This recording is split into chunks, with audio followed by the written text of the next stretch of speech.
It's another week of tending the Torah garden.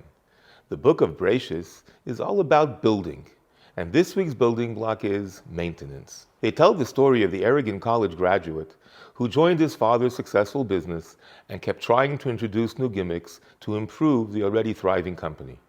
After a month on the job, he stormed into his father's office and said, "Dad, enough is enough. You just don't listen." So his father said, "Son, what do you want me to do?" Said the son, "Buy me out." All too often, we look back at our parents, teachers, bosses, and we seem to think we know better than all of them. And while in some ways it may be actually true, for the most part, we can apply that famous line, said by Burt Lance, Jimmy Carter's budget director, "If it's not broken, don't fix it."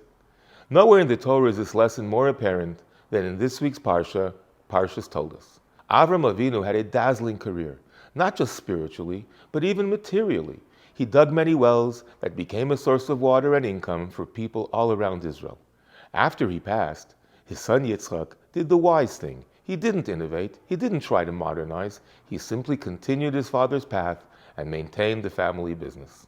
When the Philistines plugged up the wells dug by Abraham, his son Yitzchak just dug them up again. And the Torah tells us a critical line, "Vayikra lohen shemois, kashemois asher kara lohen aviv."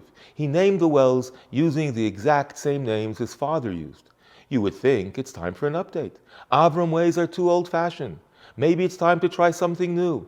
But Yitzchak understood the secret of Jewish continuity. What binds the generations are the things that don't change.